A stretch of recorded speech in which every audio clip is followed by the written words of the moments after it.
नमस्कार दोस्तों, मैं अमित कुमार सिंह और आप देख रहे हैं परसुमित लाइव न्यूज।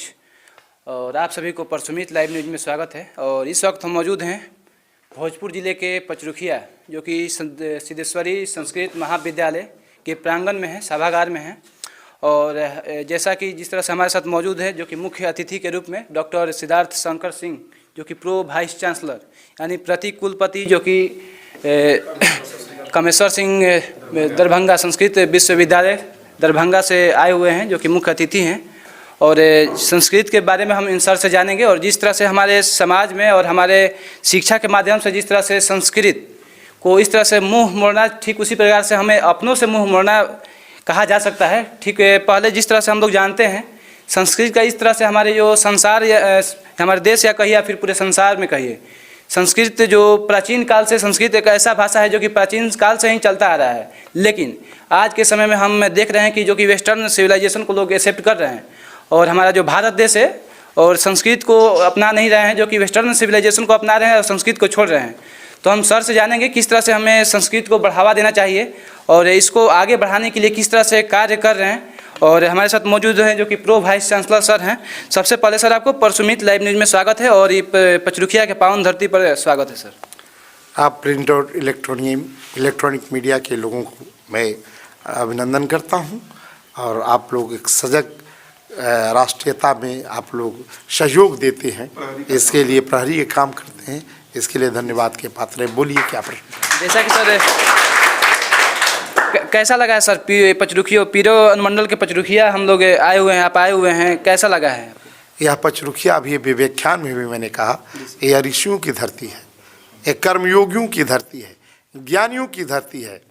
यह अपने आप में अनुपम अनुकरणीय है, यह सर्वोत्तम धरती है और मुझे यहाँ पर आकर हर वक्त हृदय से और आत्मीय खुशी प्राप्त होती है।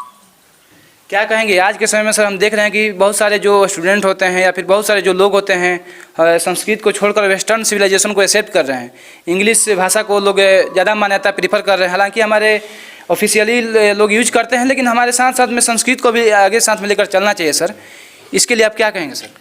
देखिए, फैशन के दौर में आप दुकानों में जाएंगे तो कहता है कि किसकी गारंटी नहीं है। जी सर। है, फैशन की कोई गारंटी नहीं होती है और संस्कृत जो है फैशन की चीज़ नहीं है, यह आत्मा की वस्तु है, ज्ञान की वस्तु है, विज्ञान की वस्तु है।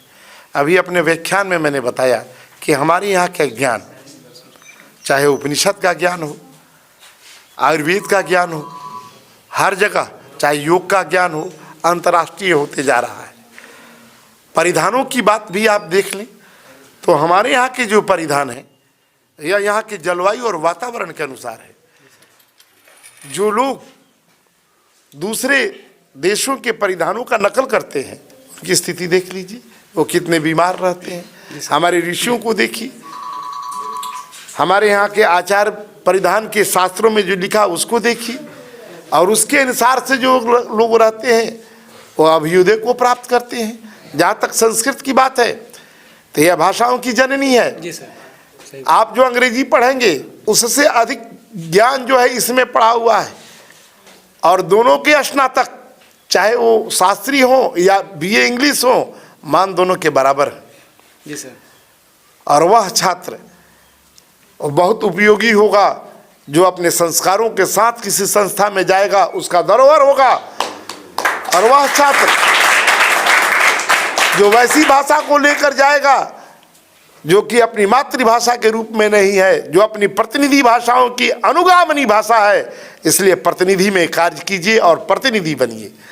जी सर, सही बोल रहे हैं। जिस तरह से हम लोगों भी संस्कृत में हम लोग पढ़े हैं कि एकश चंद्र तमोहंति नच तारा गणरपि, जैसा कि एक संतान एक ही होना चाहिए और घर का उजाला करना चाहिए, उस प्रकार के उस तरह का संतान होना चाहिए। ठीक उसी प्रकार से हमारे समाज में, हमारे स्कूल में, हमारे विद्यालय में, हमारे देश में जो संस्कृत एकमात्र ऐसा भाषा है जो कि सभी भाषाओं के, जिस तरह से आपने बोला कि सभी भाषाओं की जननी है, लोग इसको एक्सेप्ट नहीं कर रहे हैं। आज के समय में लोग इससे दूरियां बनाए रखे हैं।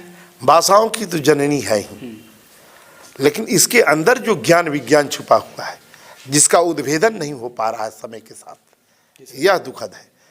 उसी उद्भेदन के लिए हम लोगों ने सर्टिफिकेट कोर्स बनाया है, योग विन्यास का, कुंडलिनी जागरण का, आपको आयुर्वेद का, कर्मकांड का। अब धीरे धीरे समाज में हम लोग छोटे छोटे कैप्सूल बनाकर समाज के बीच में आ रहे हैं और इसको उपदेयता को सामने रख रहे हैं। और इस तरह से जब हम बाज़ार में जाएंगे, अभी देखिए हमारे ही संस्कृत के आयुर्वेद के या जो बाबा रामदेव हैं, आचार्य श्री राम शर्मा हैं, हमारी ही विधा से निकले हुए लोग हैं।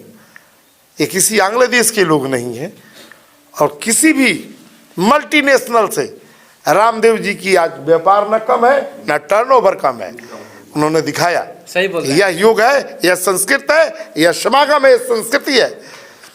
जब बाबा रामदेव कितने मल्टीनेशनल को जब पछाड़ दिया, तो इसमें आप काम करेंगे, आप भी उन्नति को प्राप्त करेंगे। सही बोले सर। जैसा कि हम जिस तरह से हमारे देश में संस्कृत से लोग मुंह मोड़ रहे हैं, ठीक उसी प्रकार से हम लोग देखते हैं न्यूज़ के माध्यम से कि जो विदेश में भी लोग, बहुत सारे लोग जो संस्कृत को बढ़ावा देते हैं। जैसा कि हम लोग इस्कॉन टेम्पल के बारे में हम लोग जानते हैं, जो कि प्रभु दयानंद, शायद उनका नाम हम सही से नहीं बोल पाएंगे, थोड़ा लंबा, श्रीपद प्रभुपाद, उनके माध्यम से लगभग विश्व में ऐसा कोई देश बाकी नहीं है जहाँ पर इस्कॉन टेम्पल का मंदिर नहीं है सर। और फिलहाल में हम लोग देखे भी हैं पटना में, जैसा कि हम लोग इस्कॉन टेम्पल का अभी हो चुका है, इनोग्रेट हो चुका है 1-2 साल पहले। और काफ़ी संस्कृत का बढ़ावा भी हम लोग दे रहे हैं, भगवद गीता का बढ़ावा दे रहे हैं। और हमारा जो देश है, सनातन संस्कृत जो भाषा है, सनातनी जो हमारा जो धर्म है, इसको बढ़ावा लोग देते हैं। इसके बाद क्या कहेंगे उसके उनके बारे में? प्रभु श्रीपाद की बात आपने कहा, मैं अभी बता रहा था अभी व्याख्यान में कि आप वेद पढ़िए, उपनिषद पढ़िए, ज्ञान और कर्मकांड दोनों समाहित है। अगर ये सब नहीं पढ़ सकते हैं तो श्रीमद् भगवत गीता पढ़िए। श्रीमद् भगवत गीता में श्री कृष्ण ने 2 चीज़ों को प्रमुख रूप से कहा, या तो आप ज्ञान मार्ग से आगे बढ़िए या भक्ति मार्ग से आगे बढ़िए। तो ज्ञान मार्ग में तो आपको बहुत कठिनता है, पढ़ना पड़ेगा। ज्ञानी होंगे तो निरक्षर विवेक जानना पड़ेगा, उसमें गलतियाँ भी हो सकती हैं। श्री कृष्ण को अर्जुन ने यही कहा कि तुम मेरे शरण में आ जाओ, भक्ति के शरण में आ जाओ।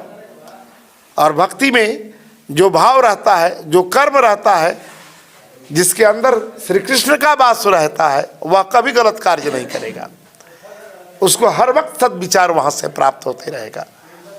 जब सद्विचार आएंगे तो दुर्विचार समाप्त हो जाएगा और एक सभ्य और सम्यक समाज का निर्माण हो जाएगा।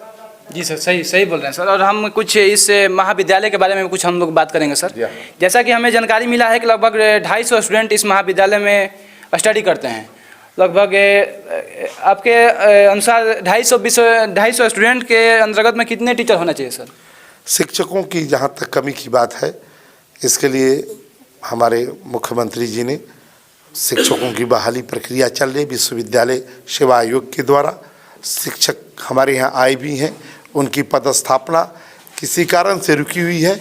मैंने कल ही कुल सचिव को निर्देश दिया है कि यथाशीघ्र इनकी पदस्थापना इनके द्वारा मांगे गए स्थान पर करें, क्योंकि शिक्षक अगर स्टेबल नहीं रहेगा तो उसको पढ़ाने में दिक्कत होगी। जो बिहार सरकार के विधान है, उस विधान के अनुसार यथाशीघ्र पदस्थापना करें। यह दुखद बात है कि 8 नवंबर से स्क्रूटनी करके रखा हुआ है, 8 अक्टूबर से, और पदस्थापना अभी तक नहीं हो पाई। मैं कल प्रभार में था और कुल सचिव को दिशा निर्देश दिया था कि ये कार्य करें, और शिक्षकों की कमी हमारे यहाँ नहीं रहेगी। सरकार भी कृत संकल्पित है, हम लोग भी कृत संकल्पित हैं। अभी हमारे 2-3 विद्वान शिक्षक यहाँ पर हैं और इससे अध्ययन अध्यापन होगा। जैसा कि सर हम प्राचार्य महोदय से भी जानने का हम काम किए हैं कि इस महाविद्यालय में कर्मचारी की संख्या सर 0 है जी। इसके बारे में सर क्या कहेंगे? कब से कर्मचारी की जहाँ तक नियुक्ति की बात है, सरकार ने प्रक्रिया चालू कर दिया है। 25 साल से किसी भी विश्वविद्यालय में तृतीय और चतुर्थ वर्ग की बहाली नहीं हुई। यह तो सरकार के स्तर पर प्रशासनिक निर्णय है, इसमें कोई क्या कर सकता है। लेकिन फिर भी सीमित संसाधनों में ही जो व्यक्ति आगे बढ़ता है, दबाव में ही जो व्यक्ति आगे बढ़ता है, वही निखरता है। तो हमारे यहाँ जो संसाधन है, उसमें हम लोग अपना बेस्ट दे रहे हैं।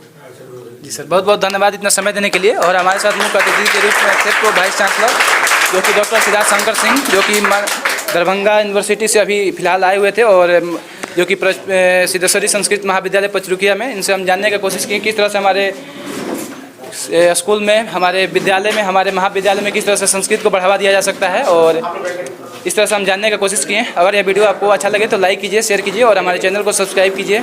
कैमरामैन मुकेश कुमार के साथ मैं reporter Amit Kumar Singh. Thank you. जय हिंद।